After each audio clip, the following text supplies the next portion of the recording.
Hello, good morning, students. Now, in the last lecture, we learn about the quantitative definitions of entropy. That is the what is the actual definition of entropy and the relationship in between of them. Now, till that, we have the declared syllabus for the 12th final exam, but the remaining part, that is the from the entropy and spontaneity, that part is the reduced for your HSC board exam, but that part is continuous for the CET exam also, which is not going to get any official notice to complete that syllabus or not, or it is reduced or not, that is not finalized, and hence we are going to start the next part, that is the entropy and spontaneity.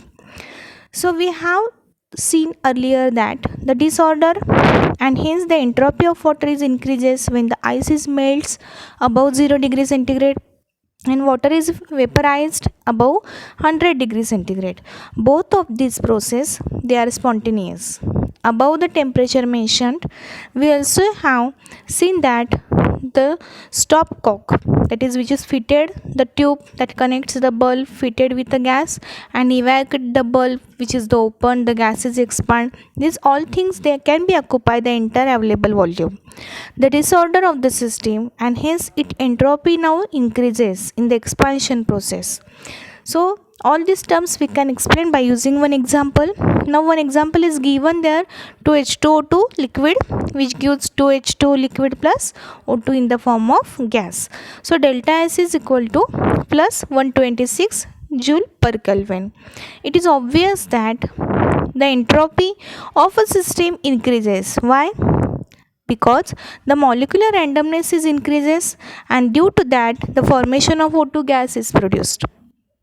Some examples, if we goes to the reverse reaction, for example 2H2 plus O2 which gives 2H2O, that is in the liquid form, from gaseous to liquid conversion, we are tempted to say that the entropy of a system is increases in a spontaneous process. However, it is not always true. There are many spontaneous processes in which the system entropy decreases, and that one is the one more example, that is H2 plus O2 which gives 2H2, delta S is equal to minus 327. So every time the entropy is not showing always the true. So in the reaction 3 moles of gaseous substance they are converted into 2 moles, and hence the liquid substance get disordered in the reactant which is larger than the product.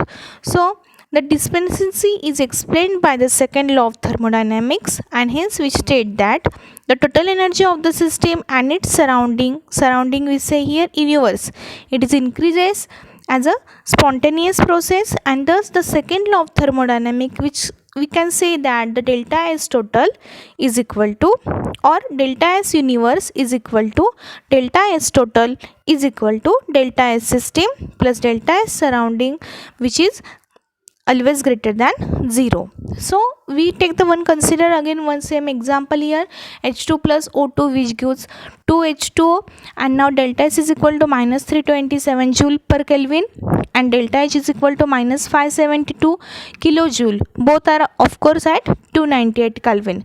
So what we can understand here, we can be find out the whenever we put the value according to that we can find out the delta S surrounding by using the formula Q reversible upon T. That formula we already learned in our last lecture. So when 2 moles of H2 and 1 mole of the O2 gas, there is a combination of H2 and O2, and hence we get the H2O molecule here. So the combination of 2 moles of liquid water which is showing in the above reaction, 2 moles of liquid water is equal to 527 kilojoule of heat is released which is successively received by surrounding at constant pressure. So temperature should be the constant 298 Kelvin, and the entropy change of the surrounding is delta S surrounding is equal to Q reversible upon T.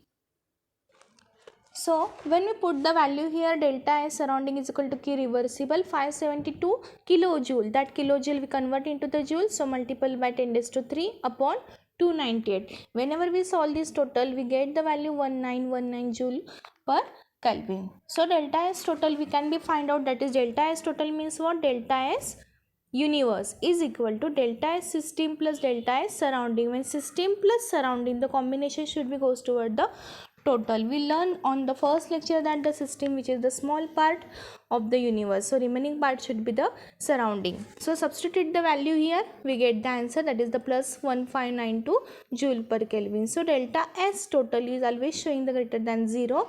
Therefore the reaction is thus the spontaneous reaction, because delta S is greater than 0. What is the relation, or how we can be identify the delta S value that can be changed, which we also learn in our last session. So the reaction is thus what? Spontaneous. It follows that to decide the spontaneity of reaction, we must have to need the consider entropy of a system and its surrounding. We must have to find out the relationship in between of the delta S total is equal to delta S system plus delta S surrounding. The value should be the positive, so it is greater than 0, and therefore the reaction should be the spontaneous. Always remember, when it is greater than 0, the reaction should be the spontaneous. The spontaneous process finally reaches the equilibrium, which corresponds to maximum total entropy, and therefore the total entropy can be changed by using the value of delta S total, which must be the 0 for the process of equilibrium. Thus we can say from the above equation, delta S total, which is greater than 0, process should be the spontaneous. If delta S total, which is less than 0, process should be the non-spontaneous. And when we say that delta S total is equal to 0, yes, it should be the equilibrium state. So according to that, we can find out the position of delta S total. Next and most important part, exam point of view, most of the questions for the competitive exam are asked on the Gibbs energy. So the Gibbs energy, what is that? First we try to understand. It has been pointed out of the second law of thermodynamics. What is that? Delta S total means delta S surround system plus delta S surrounding, which must be the positive for all the spontaneous process, and therefore to know the spontaneity of process, it is necessary to determine the entropy change, that what will happen with the delta S surrounding and delta S system. However, some chemists are more interested to the system reaction mixture than the surrounding. Therefore, convenient to express the criteria for the spontaneity in terms of thermodynamic property of the system alone, without regard to the surrounding, and that problem was solved by the American scientist J.W. Gibbs.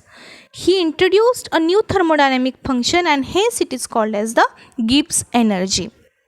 So it denoted by the symbol capital G. G is equal to H minus Ts. Now just we revise what is H. Yes, H is the enthalpy, T, according to that, S value should be the change, so S is the entropy, because H, T and S are the state function. So G is also a state function, because here two concept H, T and S, all these are the state functions. So of course the value of G is also the state function, and hence the change in the Gibbs energy delta G, which is also depend on the initial and final state of the system and not on the path connecting to the two state. The change of this Gibbs energy at constant temperature and pressure, which is defined as delta G is equal to delta H minus T delta S. We only substitute the delta G is equal to delta H minus T delta S. The Gibbs energy and spontaneity. The total energy changes that accompanying a process, which is given by the relation delta S total is equal to delta S system plus delta S surrounding. Now is equal to what? Delta S plus delta S surrounding. Now the delta S we write the system at the subscript, which is dropped, because it is understood that the symbol without subscript refers to the system and not to the surrounding. From this now we always remember, if we are not writing anything at the subscript, it means that it is system and not to the surrounding. So according to the second law of thermodynamics, delta S total, which is greater than 0 at constant temperature and pressure, for the process to be spontaneous, and hence according to that, if the delta H is the enthalpy change and accompanying the reaction, that is enthalpy change of the system, then we write there the change in the enthalpy of the surrounding is minus delta H. So we have to see the relationship between in delta G and delta S total. According to the second law of thermodynamics, delta S total is always greater than 0 at constant temperature and pressure for the system, and therefore we say that it is greater than 0. Yes, hence the reaction should be the spontaneous. So if the delta H is the enthalpy change accompanying a reaction of the system, therefore delta H should be always showing the minus symbol here, minus delta H. So we substitute the value here, delta S surrounding is equal to minus delta H upon T. So by substituting this value we get the delta S. Now we substitute here surrounding at the subscript, not write anything. It means that if we are not writing anything here, it consider that the delta S system, but now here clearly wrote that delta S surrounding there is equal to minus delta H upon T. So substituting the above equation, so delta S total is equal to delta S, nothing is right, it means that it is the system, minus we put the value of delta S surrounding here, minus delta H upon T. Hence the delta S total, so according to that we write there, is expressed in terms of property. So T delta S, just cross right here, T delta S total is equal to what? Delta H minus again T delta S. So not is writing, nothing is writing at the subscript, it means that it is the system. So what we get equation, T delta S total is equal to delta H minus T delta S, that delta S is for the system. So substituting this equation, so what we get, delta G is equal to minus T delta S. So according to that, the second law, by using the second law of thermodynamics, we get the equation here, delta G is equal to minus T delta S total. This equation indicates that delta G and delta S total both having the opposite sign. Because of opposite signal, the T is always showing the positive. Thus, for a spontaneous process which carried out at constant temperature, delta S should be the greater than 0. Hence, delta G is always less than 0. Remember, for the spontaneous reaction, Gibbs energy of a system decreases in a spontaneous change. Then take after that at constant temperature. So, on the contrary, for non-spontaneous reaction, right, delta S total is less than 0. Now delta G is always greater than 0. There is a relation because they are showing the opposite symbol, and hence it follows that the Gibbs energy of a system increases in a process. It must be non-spontaneous process. So in the Gibbs energy, one thing is important to note, that the criteria of spontaneity according to second law of thermodynamics, delta S total is always greater than 0, which remains the same. Delta G is less than 0, it means the Gibbs energy of the system decreases during the process. So delta G must, the second law leads to the condition of spontaneity. Just I told that the symbols are the opposite, and hence delta S total is greater than 0. At the same time, what happened? Delta G is less than 0. This process is spontaneous. Don't confuse in entropy and Gibbs energy. Delta S total is less than 0. Right. Delta G is greater than 0, and hence this process is now non-spontaneous. Now in the last third stage, delta S total is equal to 0 and delta G is equal to 0. Both are always showing the 0. Process should be the equilibrium process. So according to that, the value on the relationship in between delta S total and delta G is very important for the finding the process. The spontaneity and delta H or delta S. What is that? The term temperature in the equation, that is we learned that equation in the already, that delta S surrounding is equal to minus delta H upon T. That equation should be come from the Gibbs energy, that is delta G is equal to delta H minus T delta S. Now this is a key factor that determines the relative importance of the contributions of enthalpy and entropy to the delta G. If delta H and delta S in the equation, they are either both are positive or both are negative, then the sign of delta G, therefore spontaneity of the reaction which depends on a temperature. That term, that is we can therefore classify the reaction into 4 different categories. with respect to dependence of sign of delta G, and hence the spontaneity of delta H, delta S and T. Now here first term, if we start to write delta H and delta S. Now listen carefully, delta H and delta S. Now these all terms we are going to start from the Gibbs energy. Delta G is equal to delta H minus T delta S. According to that we have to write the change. In the equation, delta H and delta S both are negative. Then delta G will be the negative. The reaction will be the spontaneous. Only when the term delta H is more negative, or we say that delta H is larger in magnitude than the magnitude of T delta S. This is possible only at low temperature. This term is the very important. It is only occurred at low temperature. Now the second condition, if delta H and delta S both are positive, so what will happen? Yes, delta G will be the negative and the reaction will be the spontaneous only when T delta S term, which is larger in the magnitude than delta H. Here only change is that when the delta H and delta S in the condition first both are negative, then also delta G will be the negative only when at low temperature. But now here at high temperature both are showing positive, and this term is as usual negative because T delta S the value which is greater than delta H, and therefore it is possible only at high temperature.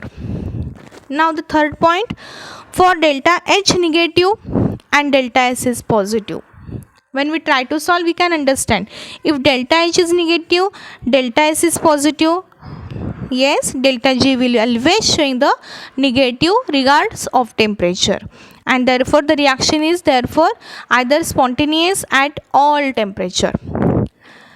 The delta H is negative, delta S is positive. It follows delta G should be the negative. Therefore, the reaction is spontaneous for all temperature. Now the last one, if delta H is positive, delta H is positive, delta S is negative, then delta G should be the positive because reaction therefore it's showing non-spontaneous at all temperature. We have to draw that table. We can understand which factors, how they can be affected on the sign of delta G and spontaneity. So remember, delta H negative, delta S positive, delta G negative. Spontaneous reaction for all the temperature. For the exothermic condition, it always showing the reaction becomes spontaneous. For the endothermic reaction, yes, the reaction becomes spontaneous at high temperature, and as well as reactions are non-spontaneous at all temperature. So that table should be the very important. Now accordingly, at equilibrium the process is either spontaneous or non-spontaneous. Therefore temperature equilibrium, that term is the very important because it is balanced between spontaneous and non-spontaneous behavior. So at equilibrium delta G is equal to 0, which we already learned. Therefore delta G is equal to delta H minus T delta S is equal to 0. When we put this, delta H is equal to T delta S. When we say that this equation is totally 0, now we consider delta G is here 0. So delta H is equal to minus T delta S. So we write the equation form, delta H is equal to T delta S because that term is 0 now. So delta H is equal to T delta S. So we substitute the value here. T is equal to delta H upon delta S. T is the temperature at which the change over between spontaneous and non-spontaneous behavior. The calculation of T, which assume that the value delta H and delta S are temperature independent, but actually delta H and delta S they vary with temperature. However, this variation in them will not introduce significant error for the moderate temperature changes, and hence this delta H and delta S we have to substitute the value according to that because these both terms they are temperature independent. Next one is the Gibbs function and equilibrium constant, that is delta G and equilibrium constant.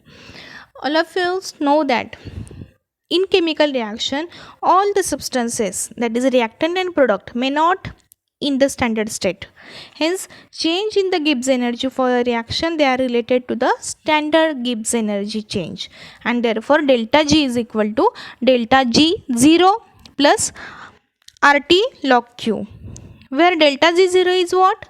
Standard Gibbs energy change, that is the change in a Gibbs energy when all the substances are in their standard form.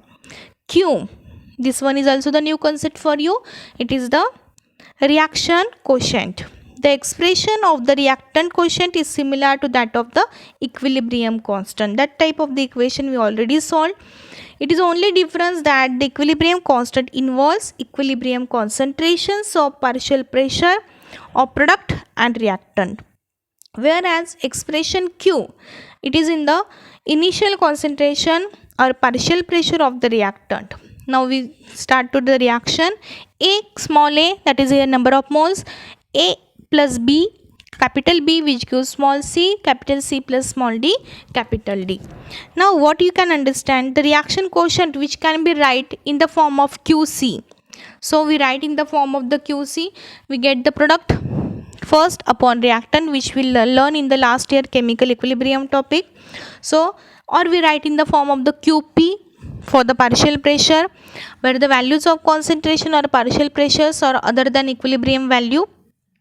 When the reaction takes place at equilibrium, that is Q is equal to K, we have to substitute only the value of Q here, delta Z0 plus RT log concentration of C raised to power, that power should be the number of moles, concentration of D, again this power is showing the number of moles upon reactant, that is A raised to power small a, B raised to power small b. Or in another, say for this is for the concentration, same we write can for the pressure. There is no any change, only in place of that concentration here we write the P for the pressure. Now when the reaction reaches equilibrium, delta G0 and QC and QP, they are become should be the KC and KP. Then what we get the equation? Yes, in place of that we have to write only the value of KC, and here we have to write the value of KP. So start to write 0 is equal to delta G0 plus RT log KC, this one, and 0 is equal to delta G plus RT log KP. So in that equation, substitute the, we remove the delta G is equal to, because we have to write with the Gibbs function. So Gibbs delta G is equal to minus RT, the sign symbol is now changed, minus RT log KC, and delta G0 is equal to minus RT log KP. Or now we have to remove that log, so we substituted the value there minus 2.303, because we have to write here log base 10. So delta G0 is equal to minus 2.303 RT log base 10 KC. Same equation, delta G0 is equal to, for this delta G0 is equal to minus 2.303 RT log base 10 KP. So according to that we can find out the relationship between Gibbs function and equilibrium constant. So delta G should be the 0. According to that we can solve the equation mathematically. So the remaining part, that is the numerical based on this topic, and some numericals based on the first part of this topic, that we completed our next lecture. By this way we complete our this topic chemical thermodynamics. Thank you.